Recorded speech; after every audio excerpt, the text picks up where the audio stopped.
அவருக்கு பதில் சவால் நான் விடுகிறேன். சங்கரன் கோயிலில் நாங்கள் தனித்து வேட்பாளரை நிறுத்தப் போகிறோம்.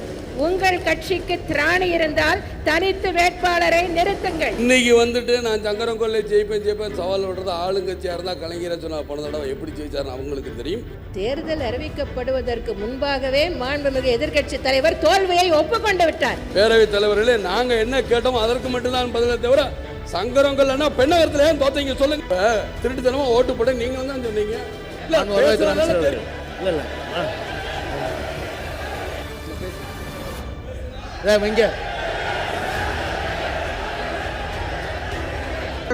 அது எப்படி சொல்ல முடியும்னா சொல்லிட்டு நீங்க அதுக்கு ஏற்ற மாதிரி எதுக்கா நீ என்ன போலீஸ் ஆளா இல்ல போலீஸ் ஆளா இல்ல அப்ப விட்டுருங்க.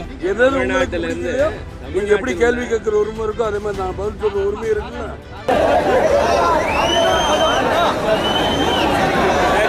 யாராது யாராது உள்ள வேண்டா கத்துறது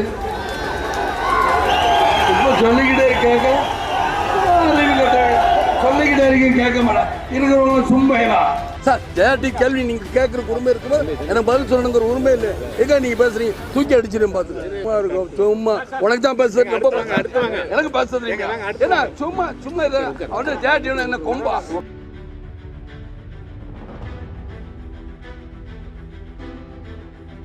ஜெயலலிதா குண்டக்க மண்டக்க திட்டுவேன் கமல் இருக்க மாதிரியா தூக்கி அடிச்சிடும் பார்த்து என்ன ஜெயலலிதா கையை காலை வெட்டி போடுமா. சரி நீங்களே போய் சொல்லுங்க.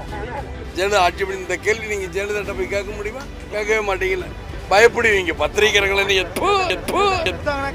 ஆமா பிரஸ் மீட் கொடுத்தா நீங்க போய் கேளுங்க பிரஸ் மீட் கொடுங்கன்னு கேளுங்க.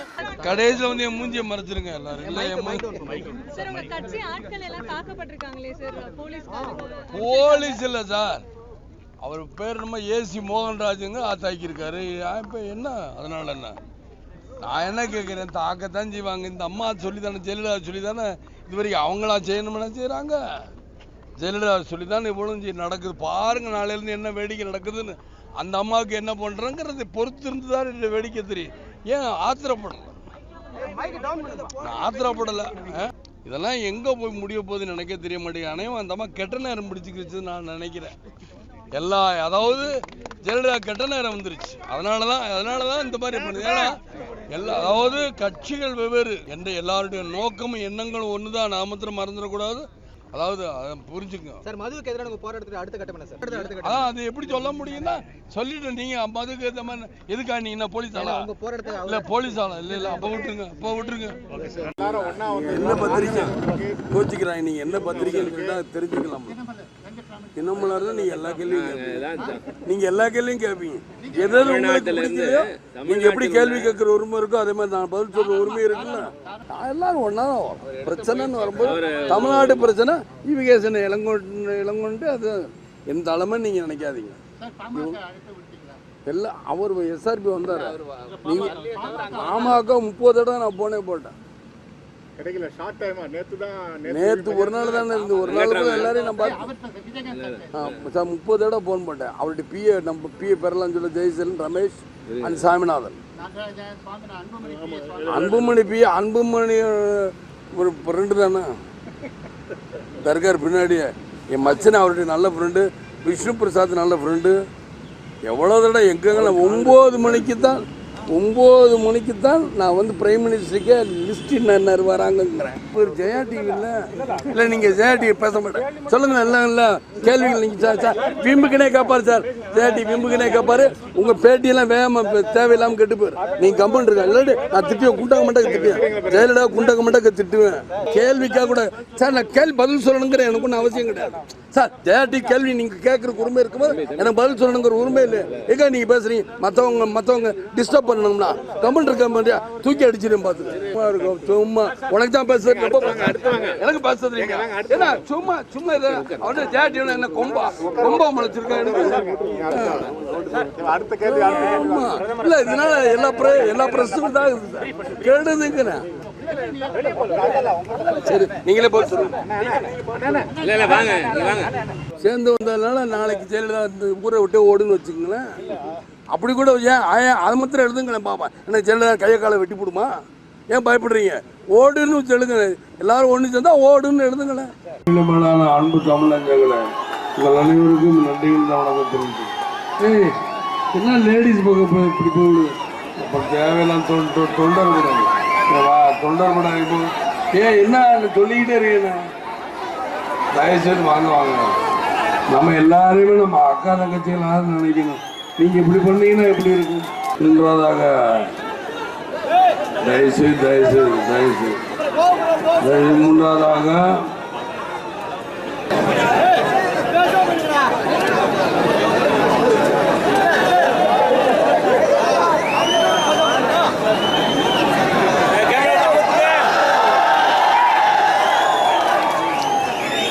தர்மத்திற்கும் அதர்மத்திற்கும் நடக்கின்றப்போ தர்மத்திற்கும் அதர்மத்திற்கும் நடக்கின்றப்போ இந்த ஒரு நிமிஷம் இருங்க இப்படி சத்தம் போட்டுக்கிட்டு இருந்தா யாருமே பேச முடியாது. இது ஒன்றும் டெம்போ டிராவலர் கிடையாது, சுற்றி வந்து பேசுறதுக்கு. இது மேடை தான் ஒரு பக்கம் தான் பேசுவாங்க. அதனால சொல்லுகிறேன், யாராது உள்ள வேண்டா கத்துறது இப்போ சொல்லிக்கிட்டே கேட்க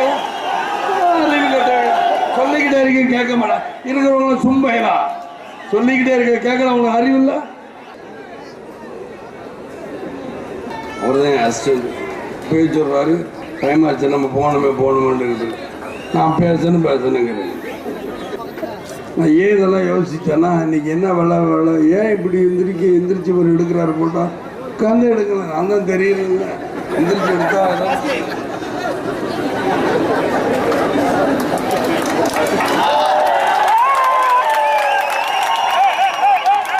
யாருக்கு பிடிக்குமா பிடிக்காதான்னு கேட்குறீங்க.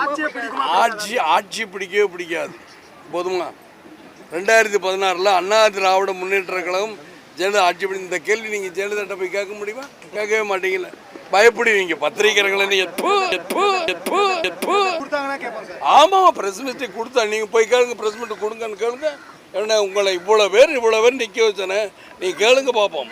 பிரஸ் மீட் கொடுக்குற உங்களுக்கு தைரியம் இருக்குமா? எல்லாம் உங்கள் முதலாளிகள் சொன்னால் நீங்கள் போவீங்க, இல்லாட்டி போக மாட்டீங்க. அந்த பக்கமே பேசுகிற மாதிரி மக்கள் ஒரு முதலமைச்சருக்கு போட்டாங்கன்னா அந்த முதலமைச்சர் இப்போ அதாவது நான் என்ன சொல்கிறேன், நீங்கள் அப்போ எந்த பத்திரிக்கை? நீங்கள் எந்த பத்திரிக்கை?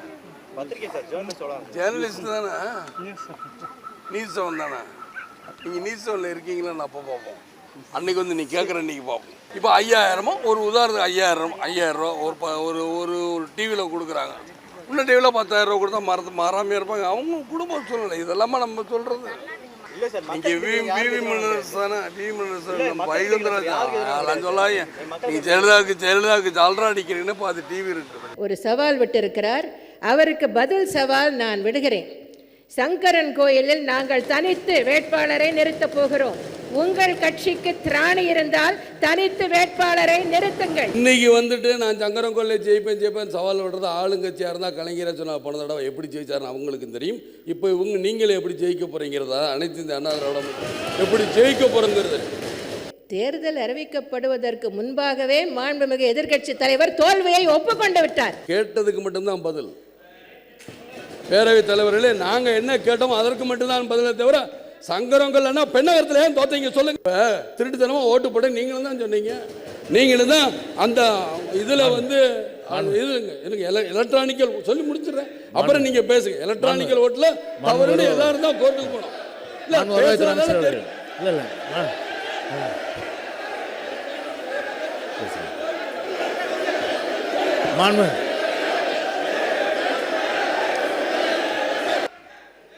மாண்புமிகு பேச இங்க